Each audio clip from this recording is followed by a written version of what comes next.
Hey folks, Fernando doing a video for the Modern Survivalist, and this is replying to a request that I have that says, can you do a video on the current blackout in Venezuela? Yes, I can, and stick around because it's going to be quite interesting. There's going to be a few important lessons learned. But before that, if you haven't subscribed to my channel already, please do so. It really does help a lot. The more subscribers I have, the more YouTube seems to notice you and promote you, and it's better for the channel. So that I really appreciate that if you haven't done it already. Also remember the notification button, bell thing, so as to get notifications on future videos. So what's happening in Venezuela right now is it's not much of a big surprise. It's a complete mess of a country. Now recently, these last few days, Venezuela has had a nationwide blackout for like 5 days or so, even more. And you see people collecting water, and this is in Caracas. I think this is the river that goes across the city, the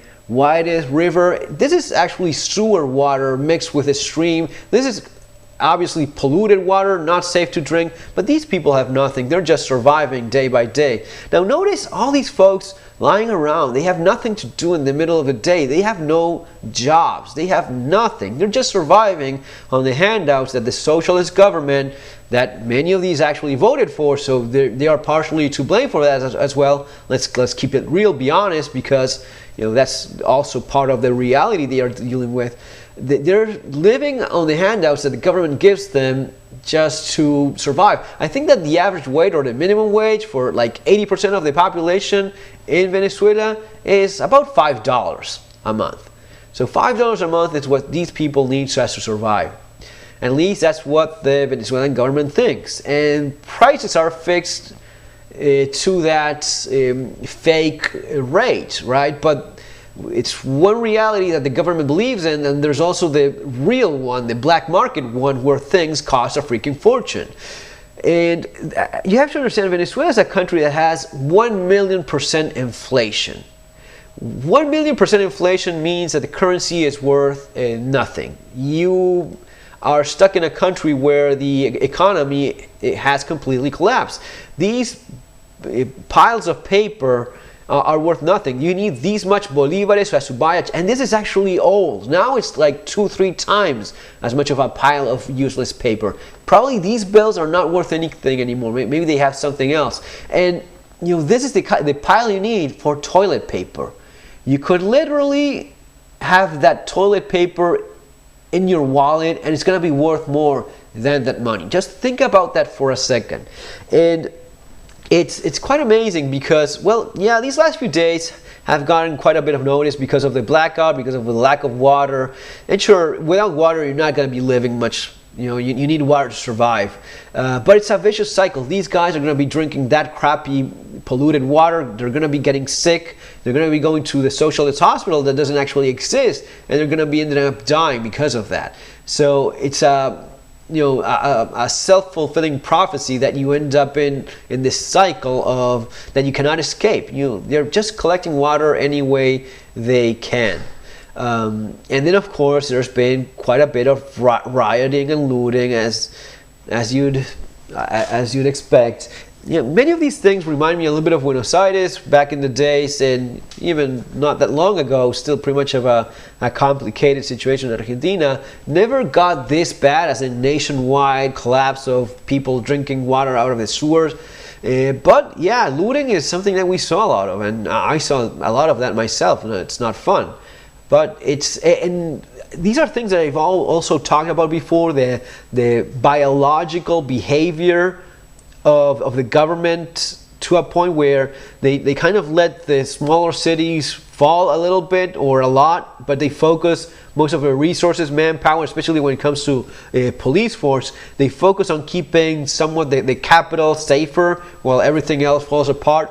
So yeah, the news is that people have been without power for a few days. There's folks that have been without power and without water in Venezuela for months, but it's usually on the periphery of the cities, and they just go unnoticed. It's just a grid that falls, or a part of the grid that collapses, and it just doesn't get fixed. And the country is this mess. It's this wild west that you see here. So for most of the country, this is it. But I think it's trying to evolve a little bit in the discussion, something a little bit deeper. These things that you see of these piles of paper right now, the currency in the black market in Venezuela is the US dollar. The bolivar is, of course, worthless. So people, for these things about buying stuff in the streets and such, or especially in some of the nicer upper scale places where the rich that still exist in Venezuela, a lot of those link strongly to the corruption of the government. They make a freaking fortune out of the misery out of all these people. Those folks go to these little secret supermarkets hidden out of sight, where you go and you buy like in a normal supermarket but paying in US dollars. That's how the rich live in Venezuela. While 80-90% of the country lives in this mess, those guys that have dollars in their pockets that are making a ton of money out of it, they are buying with US dollars in these places. But even then, it is more expensive than living in the United States or in any other developed country. I was reading that a bag of ice is worth $2 in Venezuela. A bag of ice. It's the most expensive ice in the world. If you want to charge your cell phone now in the middle of the blackout, if you want to charge your cell phone, they were charging $1 for 10 minutes of charge from a generator.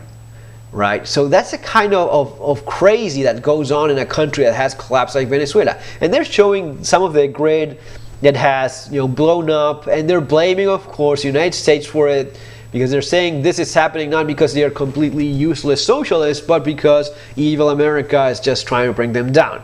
Now, talking about this, it's also important to notice that you have to see everything. You have to watch this guy speak, Maduro. You have to watch the channel that they have.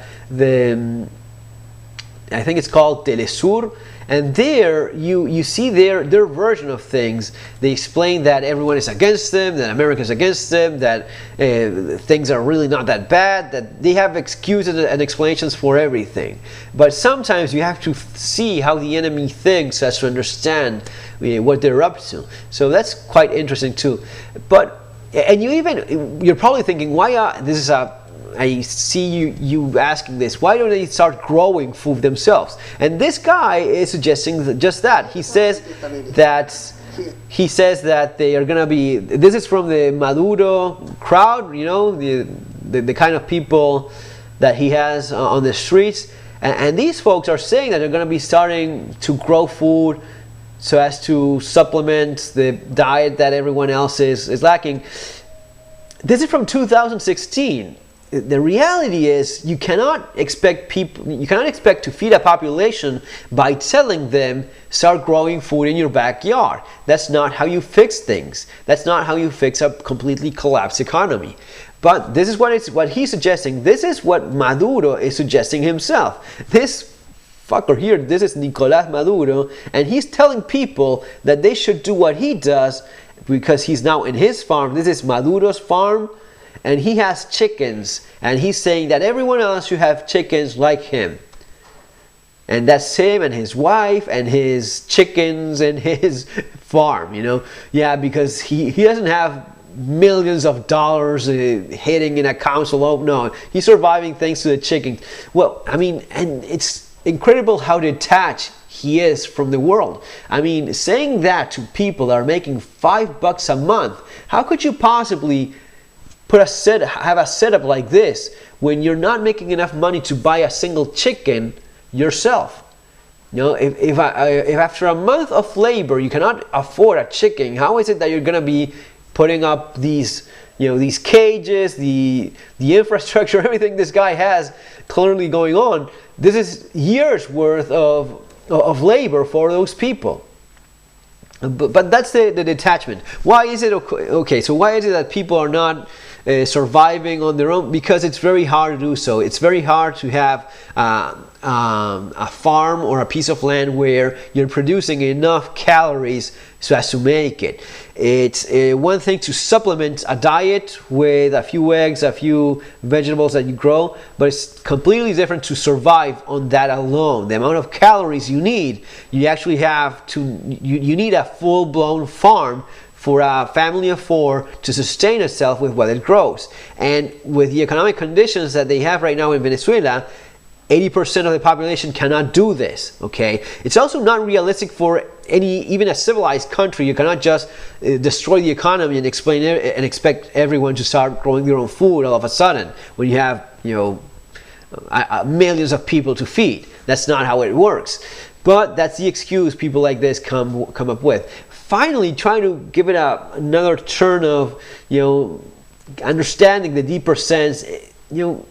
The thing is, I find myself repeating things that I've said for years now, because this isn't all that different from what happened in Argentina. So yeah, if we're going to be looking at these things about water, bottles of water, large containers of water, that's important, that's useful for this. All right, if you want to be this guy stuck in this mess, you're going to be using those bottles of water. If you're going to be caught in riots and violence, you definitely want to have a gun to defend yourself, because that's the only way you have any security in a place like Venezuela, is defending yourself. So you better arm yourself, know how to defend yourself. These are all things I've talked about many times before. They apply to Argentina back in the day, and still it applies to Venezuela. It applies to any other place that goes through hell like you're seeing now. So always the same stuff, having food, a stockpile of food. Yeah, you're going to be using that when the power goes out. You're going to be using batteries, you're going to be needing a generator, flashlights. Now it comes to a point where there's a deeper sense to this. At the end of the day, you don't want to have to live through this mess. You don't want to be one of these poor bastards brainwashed in socialist Venezuela. That's what I'm trying to get to with this video. You have to get yourself out of this place before it reaches this point. You've had years to leave this place. People that got stuck in this mess, I'm sorry for them, but you had years and years of warning since Chavez first won. That was the red flag. That was the balloon going up and saying, hey, I have to get out of here. This is not a place for civilized people. This is not how you're supposed to live. So in spite of all this stuff that could help you live a little bit better through this mess, at the end of the day, those that are still living well, the guy driving the 4x4 in this place, he needs to have something else. He cannot live like a normal person here. He needs either government connections. He's somehow hooked to what's wrong with this place, because the rest of the people, look how they live. And we end up with the conclusion of this, which is, what's the most expensive passport in the world? The Venezuelan passport, of course. A passport, for a Venezuelan to get a passport, it costs $240 US, right? If you're making $5 a month, how on earth are you going to be getting a passport worth $240? You have to work for years. You first need the passport, which you cannot afford. Then you need a plane ticket that costs another $1,000. So it's virtually impossible for anyone working in Venezuela right now to afford either a passport or a plane ticket out of this mess. It just isn't. I'm sure you can be very resourceful and find ways in the black market to make far more money than what you officially should be making according to the socialist government of Venezuela. But you are in a country where literally, if you have sheets of toilet paper in your wallet, you are in fact richer than the guy next to you. That's the reality that they live with.